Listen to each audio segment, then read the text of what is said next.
Halo, apa kabar semua? Saya doakan semoga dalam keadaan baik-baik aja dan selalu dimudahkan rezekinya. Mengingat beberapa hari lagi kita akan memasuki bulan suci Ramadan, maka dari itu saya pribadi mengucapkan taqabbalallahu minna wa minkum, mohon maaf lahir dan batin. Selamat menjalankan ibadah puasa bagi yang menunaikannya. Baiklah, kali ini saya akan menceritakan sebuah film yang cukup menarik, semoga dapat menyentuh hati dan menjadi hiburan buat teman-teman semua. Film yang berjudul Stand By Me ini mengisahkan tentang perjuangan seorang kakek dalam merawat kedua cucunya seorang diri. Hingga pada suatu hari kakek didiagnosis menderita kanker paru-paru. Dan sejak saat itu kakek berusaha melakukan yang terbaik agar setelah kepergiannya nanti kedua cucunya itu tidak terlantar. Tanpa mengulas lebih banyak lagi, yuk langsung aja kita ke ceritanya.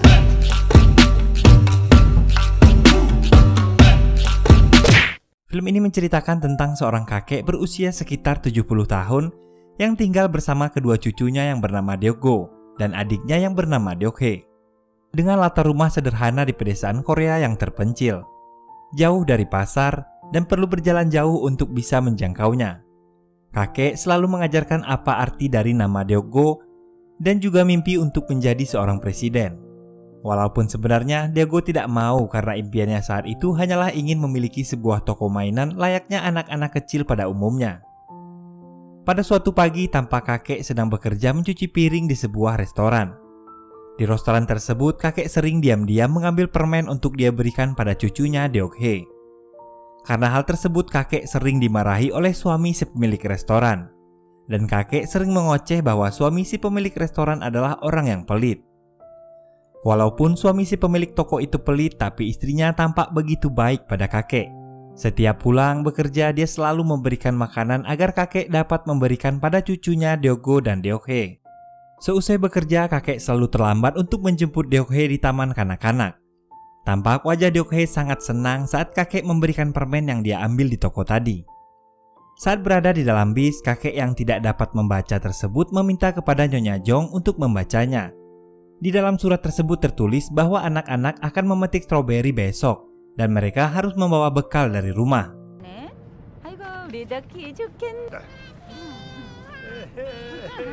Saat perjalanan pulang, Deokgo marah pada kakek karena sepatu yang dipakai kakek sudah bolong sehingga tidak enak untuk dilihat.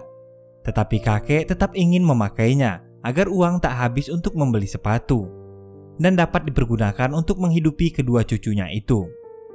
Saat melihat ibu dan anak sedang berkelahi, Deokgo teringat saat kakek mengusir ibunya dari rumah. Tampak wajah Deokgo sangat sedih. Saat makan malam, Deokgo marah karena ia ingin beberapa potong daging, tetapi apa daya kakek tidak mempunyai cukup uang untuk membelinya. Di tengah-tengah saat sedang makan, Deokgo berkata bahwa sebentar lagi dia akan mulai bersekolah musim depan. Dia ingin diantar bersama orang tuanya di hari pertama, karena teman-temannya pergi bersama orang tuanya saat di hari pertama mereka sekolah. Namun kakek berkata bahwa itu tidaklah penting, karena yang terpenting bahwa kita datang ke sekolah untuk belajar. Setiap malam sebelum tidur, kakek selalu mengajarkan silsilah keluarganya pada Deokgo. Tetapi Deokgo tampak bosan karena setiap malam kakek terus mengulang-ulang perkataannya tersebut. Pagi hari ketika akan mengantar Deokhae ke kebun stroberi, kakek mendapat telepon dari pemilik restoran untuk segera datang karena hari ini restoran akan sangat ramai. Dan pemilik restoran akan membayar kakek lebih besar dari biasanya. Akhirnya kakek menyuruh Deokgo untuk pergi menemani Deokhae ke kebun stroberi dan berjanji membelikannya mainan ketika pulang nanti. Sesampainya di sana tampak Deokgo menangis menaiki mini roller coaster. Saat membuka bekal yang disiapkan kakek di pagi hari, tampak wajah Deokgo kesal karena bekalnya hanya berisi sayuran, tidak ada daging sama sekali. Deokgo dan Deokhae tampak memperhatikan teman-temannya yang lain karena mereka makan didampingi dan disuapi oleh orang tuanya. Seusai bekerja, kakek melihat mainan yang diminta oleh Deokgo. Akan tetapi karena mainan itu mahal dan uang kakek tidak cukup, maka kakek pulang tanpa membawa mainan tersebut. Sesampai di rumah, Deokgo menanyakan mainan tersebut. Akan tetapi kakek tidak membawa mainan itu. Deokgo tampak marah dan menangis sejadi-jadinya karena kakek mengingkari janjinya. Malam hari sebelum tidur, kakek mencoba untuk membujuk Deokgo. 우리 장술 봤었잖아. 할배가 열심히 일해가 네 초등학교 가기 전에.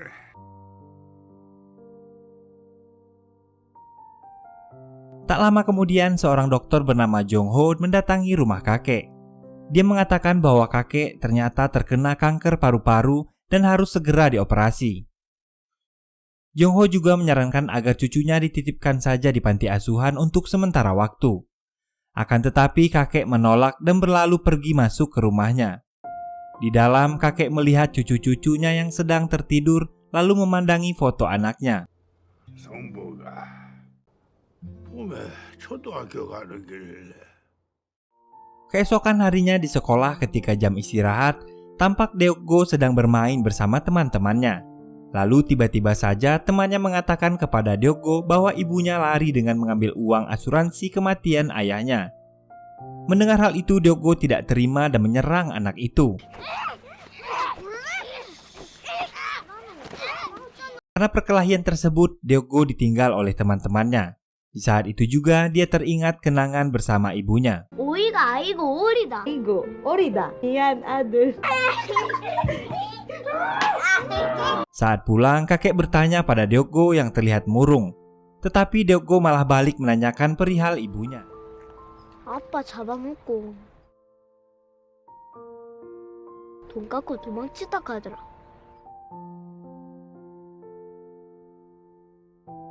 Keesokan harinya di sekolah, Deok-hye yang saat itu menunggu jemputan dari kakek terus memperhatikan temannya Yong-byul dan teman lainnya yang dijemput oleh orang tua mereka, hingga tak lama kemudian kakek pun tiba menjemputnya. Sementara itu di sekolah Deok-go, ketika dia akan mengambil sepatu di lokernya, tiba-tiba ada sesuatu yang jatuh dan ternyata itu adalah main temannya yang ada di loker milik Deok-go. Dia pun dipanggil oleh kepala sekolah dan menanyainya apakah Deok-go mengambil mainan tersebut. Tetapi Deok-go tak mau mengakui karena dia tak merasa mengambil mainan itu. Tak lama kemudian kakek pun tiba di sekolahan lalu memukuli kaki Deok-go karena dia tak mau mengakui atas perbuatannya itu.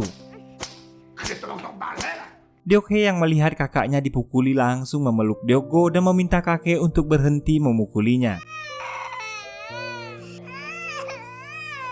Dan mereka pun berpelukan. Di malam hari, kakek yang merasa bersalah karena telah memukuli cucunya segera mengobati luka di kaki Deok-go.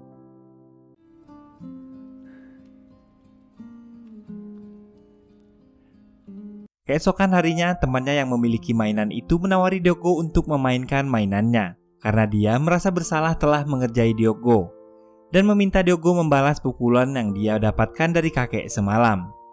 Setelah kejadian itu, akhirnya mereka berteman dan terlihat sangat akrab sekali. Sampai-sampai temannya itu meminjamkan mainan tersebut kepada Deok-go. Sementara itu di rumah, kakek melihat Deok-hye memakan porselen karena dia kelaparan. Kakek segera membuangnya dan menyuruhnya tidur.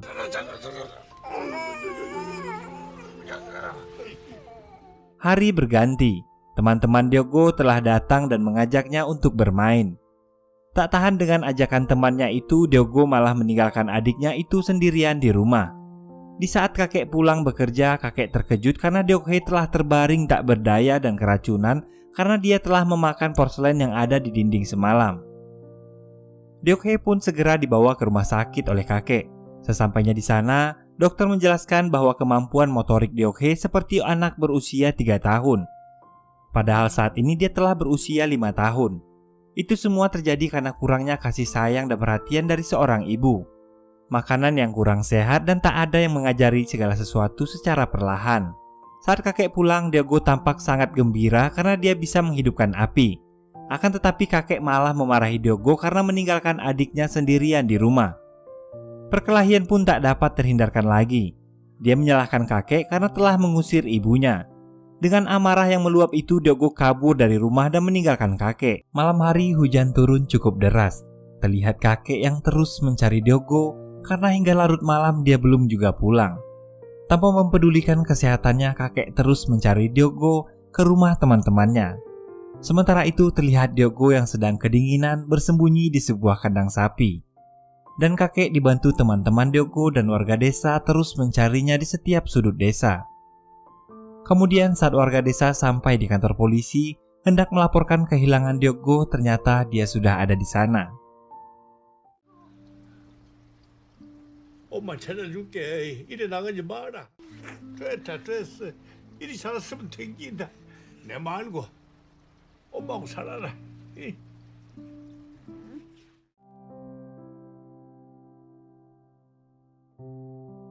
Di rumah, kakek teringat hari di mana dia mengusir Vanessa. Karena setelah kematian suaminya, Vanessa pergi dan menggunakan uang asuransi kematian suaminya tanpa menjelaskan kemana uang itu dia gunakan.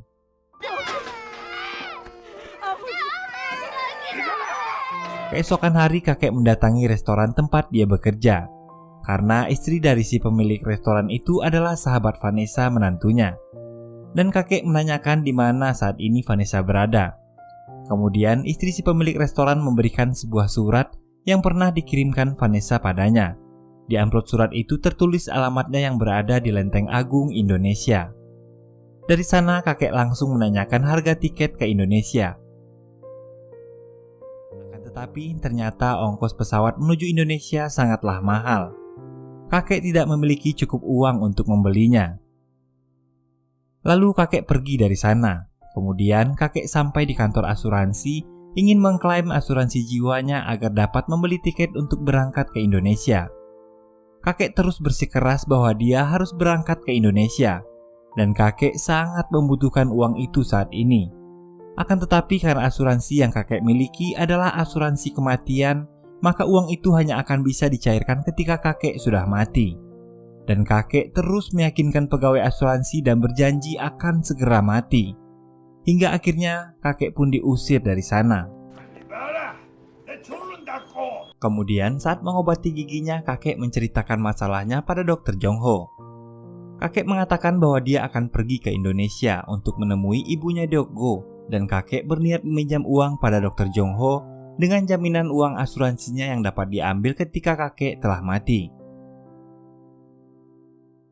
Malam harinya kakek bercerita pada istri kepala sekolah tentang keberangkatannya ke Indonesia. Sahabatnya itu kemudian mengingatkan kakek untuk memikirkannya kembali, karena bisa saja Vanessa saat ini sudah punya keluarga baru. Akan tetapi tekad kakek yang sudah bulat, dia tetap akan berangkat ke Indonesia. Dr. Jongho yang merasa kasihan pada kakek pun membantunya. Lalu mereka pergi ke panti asuhan untuk mencari orang tua angkat sementara bagi Ryoko dan Ryohei. Dan di sana pengurus panti telah mendapatkan orang tua terbaik untuk mereka. Keesokan harinya, diam-diam sebelum berangkat ke Indonesia, kakek melihat keadaan Ryoko dan Ryohei yang tengah diasuh oleh orang tua angkatnya. Setelah memastikan kalau mereka adalah orang tua yang baik bagi cucunya, kakek pun berangkat ke Indonesia. Singkat cerita, kakek pun tiba di Indonesia, menaiki sebuah angkot jurusan Depok dengan literatur khas masyarakatnya.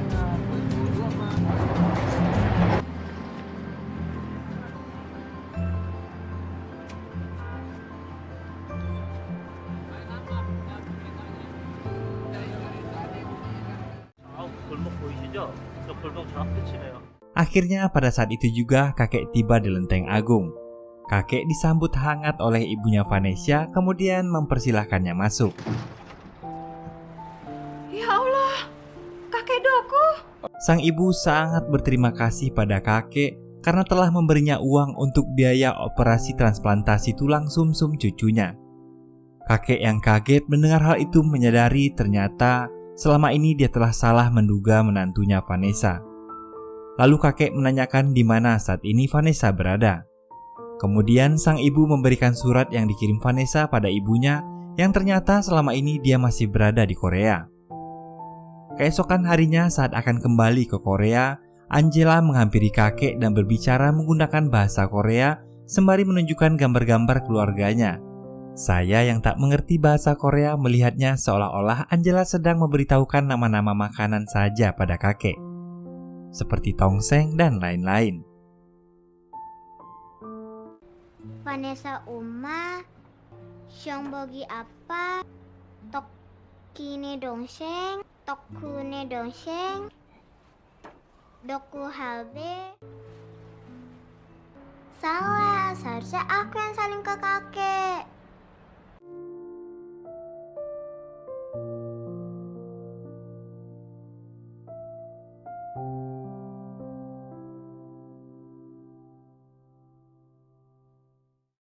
Sementara itu di Korea terlihat Vanessa yang sedang bekerja sebagai seorang penjahit di salah satu pabrik.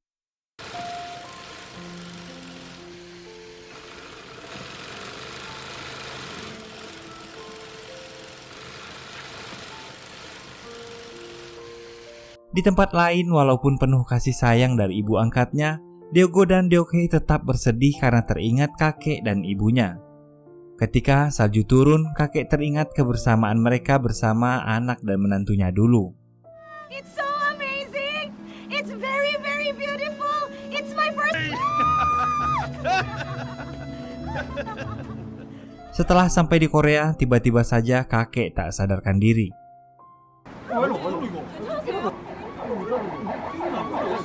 Mengetahui hal itu, Dyogo dan Deok-hye pun segera diantarkan ke rumah sakit.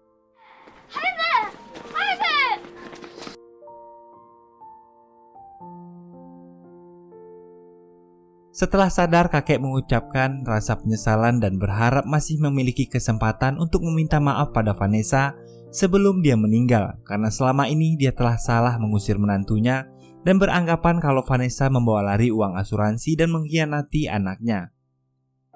Saat di rumah sakit, Dyogo tak sengaja melihat surat dari Vanessa yang dibawa kakeknya. Di surat itu terdapat alamat ibunya sekarang berada, dan kemudian Dyogo mulai mencari dan menyusuri setiap tempat yang dia lewati. Dyogo akhirnya menemui alamat tersebut, dan akan tetapi ibunya sudah pindah sebulan yang lalu. 우리 엄마 찾는데요. 다 내자 사자. 야, 어떡하니? 한 달 전에 방 뺐어. 공장 옮긴다고.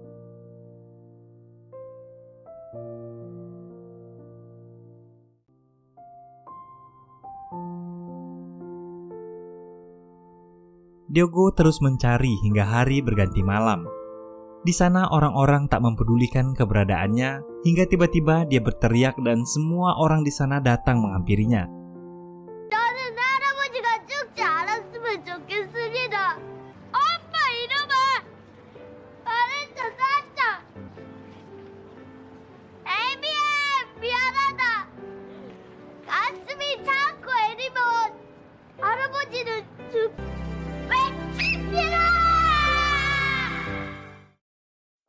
Salah seorang dari teman ibunya melihat Dyogo saat itu. Dengan rasa ragu, wanita itu bertanya tentang Vanessa dan kehidupannya dulu saat bersama suaminya. Dan dia juga mengatakan bahwa anaknya Dyogo datang mencarinya. Malam harinya, Dr. Jongso dan pemilik panti menemui kakek di rumah sakit. Merasa hidupnya tidak akan lama lagi, kemudian kakek mengatakan agar orang tua asuh itu segera mengadopsi Dyogo dan Deok-hye. Kakek tak ingin mereka melihat kematiannya nanti. Di saat keadaan mulai membaik, kakek menghabiskan hari-harinya bersama Dyogo dan Deok-hye sebelum mereka dijemput oleh orang tua asuhnya. Dyogo tak mau mendengarkan kakeknya. Dyogo tak ingin semua mainan mahal itu. Yang dia inginkan hanyalah dapat terus bersama kakek. Dyogo juga mengatakan jika kakeknya pernah berjanji akan mengantarkannya di hari pertamanya masuk sekolah nanti. Karena kondisinya saat ini, kakek tak ada pilihan lagi selain merelakan Dyogo dan Deok-hye diasuh oleh orang lain. 애도 같이 살란다.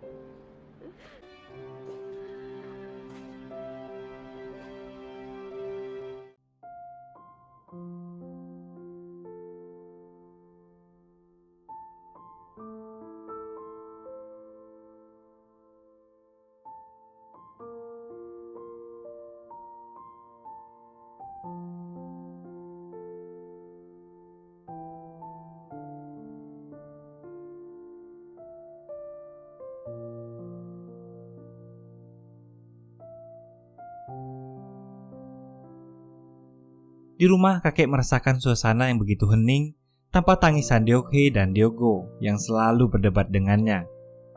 Pada hari itu terlihat seorang yang sudah berdiri di depan rumahnya, dan ternyata itu adalah Vanessa. Kemudian Vanessa meminta maaf dan menyesal atas perbuatannya selama ini. Vanessa juga membawakan beberapa uang yang selama ini dia kumpulkan untuk mengganti uang asuransi kematian suaminya yang telah dia gunakan. Dengan rasa penuh penyesalan, kakek datang menghampirinya. 이게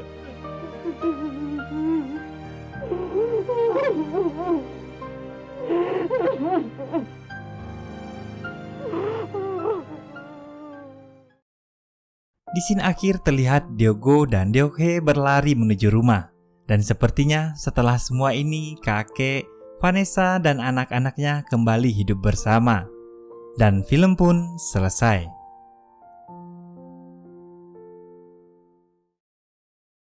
Setiap manusia pasti pernah berbuat kesalahan. Beberapa di antaranya adalah sebuah kesalahan yang fatal. Akan tetapi setiap manusia juga berhak memperoleh kesempatan. Entah itu kesempatan untuk memperbaiki diri ataupun sebuah kesempatan untuk menjelaskan sebab kesalahannya. Karena terkadang di balik keburukan juga terdapat sebuah kebaikan. Tergantung dari sudut mana kamu mengetahui dan memahaminya. Baiklah, akhir kata saya pamit undur diri. Assalamualaikum warahmatullahi wabarakatuh. Bye-bye.